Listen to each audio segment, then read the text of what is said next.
Baik, Assalamualaikum warahmatullahi wabarakatuh. Sebelumnya, perkenalkan nama saya Renata Amelia Manggala Putri dengan NPM 2115061048 dari kelas PSDA. Jadi, pada video kali ini, saya akan membahas mengenai materi dari mata kuliah Pengolahan Citra. Nah, untuk daftar materi yang akan saya bahas kali ini adalah, yang pertama ada pengolahan citra dengan Python, apa itu scalar, array, matriks, dan tensor, 5 tujuan pengolahan citra, pengantar pengolahan citra, teknik konvolusi, teknik deteksi tepi dengan Sobel, Robert, Prewitt, Kenny, dan LOG. Lalu ada operasi dasar pengolahan citra dalam level lokal, cara kerja konvolusi dan korelasi, serta cara mengatasi border issue. Lalu ada intensitas, transformasi, dan spatial filtering. Selanjutnya ada pengertian citra bitmap, ada histogram citra, normalisasi citra, dan kontras. Lalu ada image filtering, dan yang terakhir adalah transformasi Fourier discrete. Nah, di sini ada pengolahan citra dengan Python. Jadi di sini kita akan di sini terdapat kode Python untuk mengubah gambar grayscale ke binary. Nah, di sini kita akan membaca gambar grayscale. Di sini file gambar yang digunakan adalah pemandangan.jpg. Lalu selanjutnya kita akan convert grayscale ke binary. Di sini ada kodenya. Lalu selanjutnya kita juga menampilkan hasilnya ke layar, yaitu dengan menggunakan cv2.imshow, grayscale to binary, dan imbw.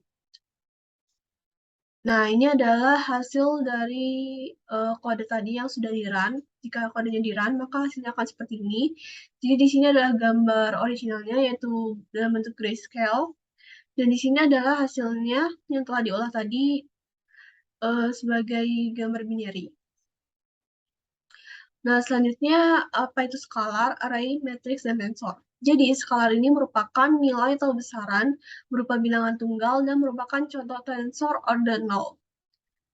Lalu, sedangkan array ini merupakan kumpulan dari skalar dalam suatu bentuk baris.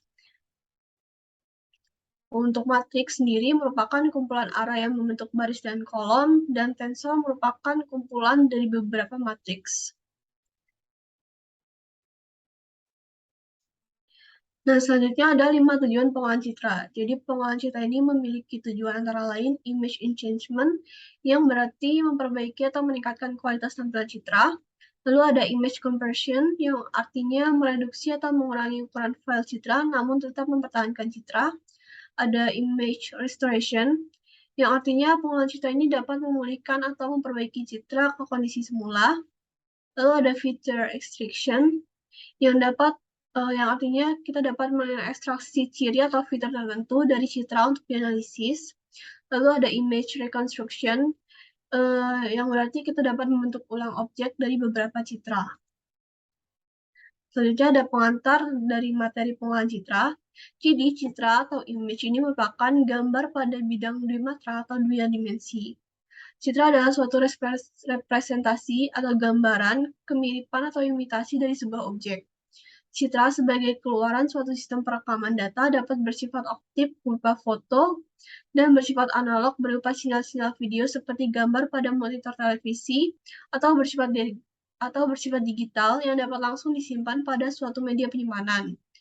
Nah, kita kan sudah mengetahui apa itu citra, sedangkan pengolahan citra ini memiliki aturan tersendiri, yaitu pemrosesan citra, khususnya menggunakan komputer, menjadi citra yang kualitasnya lebih baik. Nah, teknik-teknik dari pengolahan citra itu sendiri, teknik-teknik dari pengolahan citra mentransformasikan citra menjadi citra lain. Jadi, masukannya adalah citra dan keluarannya juga citra. Selanjutnya terdapat teknik deteksi tepi.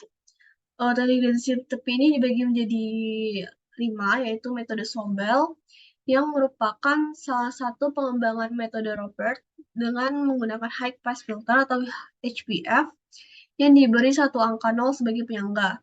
Algoritma ini termasuk algoritma yang berfungsi sebagai filter image. Metode deteksi Sobel ini adalah operator yang menggunakan matriks Lichbor berukuran 3x3 dengan titik yang sedang diperiksa sebagai titik tengah matriks. Nah, operator Sobel juga diterapkan dalam dua buah matriks Max, yaitu matriks yang berukuran n kali n yang sama dengan matriks Snitboard. Selanjutnya ada metode deteksi tepi Prewitt. Nah, pengembangan metode Prewitt ini merupakan pengembangan dari metode Robert dengan menggunakan high pass filter, dan Prewitt ini memiliki persamaan gradien dengan Sobel, tetapi dengan nilai konstansa sama dengan 1. Nah, metode Prewitt juga mengambil prinsip dari fungsi Laplacian, yaitu pembangkitan HPF. Nah, deteksi tepi Prewitt ini dilakukan secara parsial dengan arah yang berlawanan dengan arah fungsi turunan pertama dan merupakan hasil gabungan dari konvolusi gradien Prewitt arah X dengan arah Y. Selanjutnya ada metode Roberts. Metode Roberts ini merupakan operator pendeteksian tepi dengan berbasis gradien dengan penggunaan dua buah kernel berukuran 2 kali 2 piksel. Nah, operator Roberts mengambil arah diagonal untuk penentuan arah serta mencari perbedaan pada arah horizontal dan perbedaan vertikal. Selanjutnya ada metode Koni. Metode tepi Koni ini mengekstraksi ciri atau fitur tertentu dari citra yang dianalisis. Metode ini merupakan metode yang digunakan dengan pendekatan konvolusi fungsi gambar dengan operator Gaussian dan turunannya. Nah, kelebihan dari metode ini adalah kemampuannya untuk mengurangi noise sebelum melakukan perhitungan tepi, sehingga tepi yang dihasilkan ini akan lebih banyak. Selanjutnya ada metode Laplacian of Gaussian atau LOG. Ini merupakan suatu operator deteksi yang dikembangkan dari turunan kedua. LOG ini terbentuk dari proses Gaussian yang diikuti operasi Laplace. Fungsi Gaussian akan mengurangi draw atau noise, sedangkan Laplacian max akan meminimalisi kemungkinan kesalahan deteksi tepi. Selanjutnya ada operasi dasar pengolahan citra dalam level lokal. Nah, operasi-operasi yang dilakukan pada pengolahan citra ini dikelompokkan menjadi beberapa aras lokal, beberapa alas atau level komputasi yang salah satunya adalah aras lokal. Jadi operasi pada aras lokal menghasilkan citra luaran yang intensitas pikselnya bergantung pada intensitas piksel-piksel tetangganya. Nah, contoh operasi beraras lokal itu yang pertama ada ketetanggaan piksel. Operasi ketetanggaan piksel ini merupakan operasi pengolahan citra untuk mendapatkan nilai suatu piksel yang melibatkan nilai-nilai piksel tetangganya. Ketetanggaan piksel yang umum dipakai adalah 4 dan adalah 4 ketetanggaan dan 8 ketetanggaan.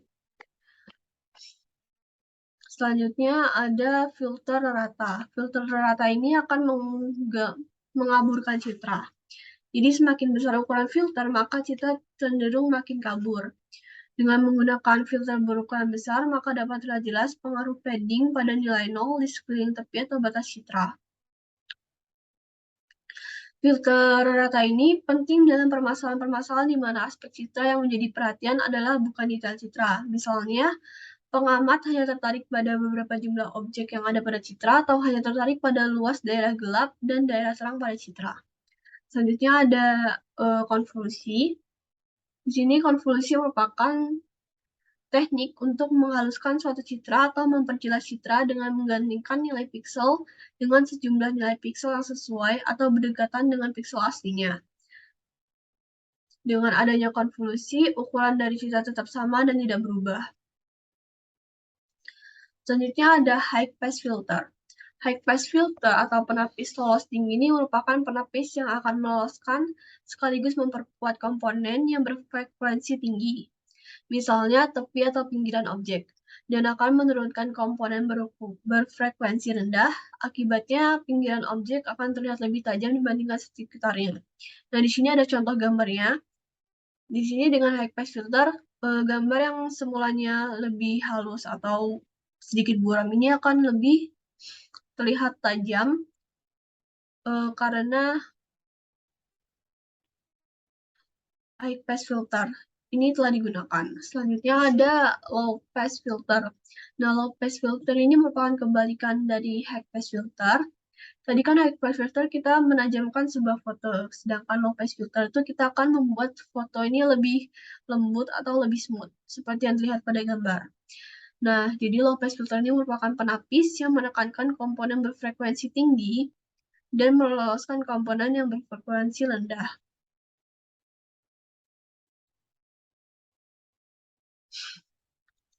Selanjutnya ada cara kerja konvolusi dan korelasi.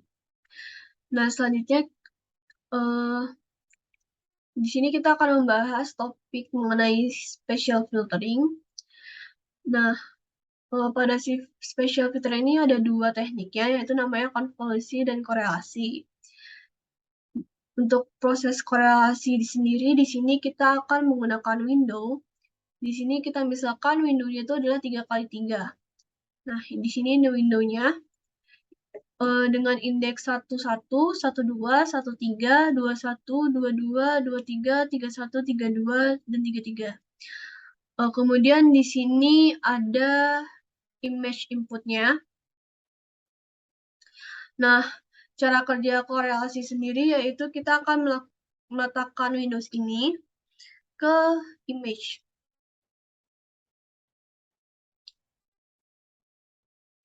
Jadi kita akan meletakkan Windows di sini ke image yang paling awal di sini. Operasi ini adalah untuk operasi titik di sini yang hasilnya akan berada di sini, yaitu angka 34. Jadi caranya itu untuk mencari hasil dari 34 ini tinggal menggunakan rumus yang sudah kita tampilkan di sini, yaitu kita tinggal mengkalikan 1 kali 1 ditambah 2 kali 2 ditambah 3 kali 1, lalu ditambah juga 2 kali 3 ditambah 3 kali 2 ditambah 1 kali 3, dan seterusnya hingga 2 ditambah 2 kali 3. Maka hasil operasi tadi akan menghasilkan angka 34. Kemudian proses selanjutnya adalah kita akan menggeser Windows ini ke sampingnya atau setelahnya. Ini akan digeser seperti ini. Lalu selanjutnya kita akan menjalankan operasinya lagi, yaitu kita akan mengalihkan 1 kali 2 ini ditambah 2 kali 1 ditambah 3 kali 2 ditambah 2 kali 2 dan seterusnya hingga 2 dikali 2. Nah, hasil operasi tadi akan menghasilkan angka 39. Nah, selanjutnya kita akan geser lagi Windows yang tadi di sini karena sudah menghasilkan angka 39 ke setelahnya, yaitu menggeser 2 petak hingga angka 1-nya akan berada di sebelah sini. Lalu kita akan melakukan operasi penjumlahan tadi, yaitu 1 kali 1 ditambah 2 kali 2 ditambah 3 kali 1, hingga seterusnya hingga penjumlahan 2 dikali 3. Nah, hasil dari operasi tersebut akan menampilkan nilai 43 atau menghasilkan nilai 43. Nah, selanjutnya Windows ini akan kembali tergeser-geser ke kanan dan ke bawah dan melakukan operasi yang sudah kita lakukan tadi, yaitu perkalian dan penjumlahan. Nah, maka hasil korelasi akan seperti ini. Nah, untuk konvolusi sendiri caranya mirip sekali dengan proses yang sudah kita jelaskan tadi, yang perkalian dan penjumlahan tadi. Namun bedanya pada Windows-nya. Jadi Windows-nya ini akan kita balik. Jadi yang atas ini akan dibalik ke bawah dan setelah itu yang bagian kiri ini akan kita balik ke kanan. Atau simpelnya itu Windows-nya ini kita akan balik secara horizontal dan vertikal. Maka hasil dari pembalikan tersebut akan menjadi seperti ini. Jadi yang tadinya kalau dikorelasi indeks 3 kali 3, 3-3-nya ada di bagian kanan paling bawah, sedangkan di konvolusi karena sudah dibalik tadi maka 3-3-nya berada di paling atas kiri. Nah, selanjutnya ada cara mengatasi border issue. Jadi yang pertama, Untuk mengatasi border issue, yaitu pixel-pixel pinggir akan diabaikan dan tidak dikonvolusi. Solusi ini baik dipakai di dalam pustaka fungsi-fungsi pengolahan citra. Dengan cara seperti ini, maka pixel-pixel pinggir nilainya tetap sama seperti citra asal. Selanjutnya yang kedua adalah duplikasi elemen citra. Misalnya elemen kolom pertama disalin ke kolom M+1, begitu juga sebaliknya. Lalu konvolusi dapat dilakukan terhadap pixel-pixel pinggir tersebut. Selanjutnya yang ketiga adalah elemen yang ditandai dengan tanda tanya diasumsikan bernilai 0 atau konstanta yang lain, sehingga konvolusi pixel-pixel pinggir dapat dilakukan. Nah, solusi dengan ketiga pendekatan di samping mengasumsikan bagian pinggir citra lebarnya sangat kecil atau hanya 1 pixel relatif dibandingkan dengan ukuran citra, sehingga pixel-pixel pinggir tidak memperlihatkan efek yang kasat mata. Pixel-pixel pinggir tidak dilakukan konvolusi, melainkan hanya dibiarkan. Jadi, proses konvolusi itu hanya terjadi pada pixel-pixel bagian tengah. Nah, selanjutnya ada teknik konvolusi. Jadi, konvolusi citra itu adalah teknik untuk menghaluskan suatu citra atau memperjelas citra dengan menggantikan nilai pixel dengan sejumlah nilai pixel yang sesuai atau berdekatan. Nah, operasi konvolusi ini dilakukan dengan menggeser konvolusi kernel pixel per pixel. Hasil konvolusinya ini akan disimpan ke matriks baru. Konvolusi dapat digunakan dalam image processing untuk menerapkan operator yang mempunyai nilai output dari pixel yang berasal dari kombinasi linear nilai input pixel tertentu. Konvolusi ini juga menyediakan cara untuk menggabungkan dua array, biasanya untuk ukuran array yang berbeda tetapi untuk dimensi array yang sama. Selanjutnya ada intensity transformation atau intensitas transformasi.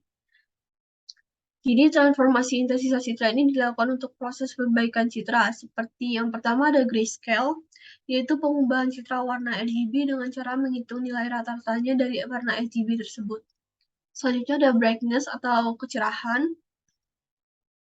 Nah, brightness di sendiri ini digunakan untuk memberikan level atau peningkatan kecerahan pada suatu citra yang kurang pencahayaannya. Lalu ada kontras. Kontras di sini merupakan tingkat penyebaran pixel-pixel ke dalam intensitas warna. Lalu yang keempat ada inverse atau negasi. Ini merupakan operasi yang digunakan untuk mendapatkan citra negatif seperti film negatif dalam dunia cetak foto. Selanjutnya ada threshold atau pengambangan. Nah, operasi threshold ini merupakan operasi pemetaan suatu nilai pixel berdasarkan syarat nilai ambang menjadi nilai baru yang dikehendaki. Selanjutnya ada special filtering. Special filtering ini menggunakan window filter yang seperti yang sudah kita bahas di sini. Ada window filter untuk memperbaiki gambar atau pengolahan tujuan tertentu. Image enhancement dalam ranah spasial dilakukan dengan memanipulasi secara langsung pixel-pixel di dalam citra.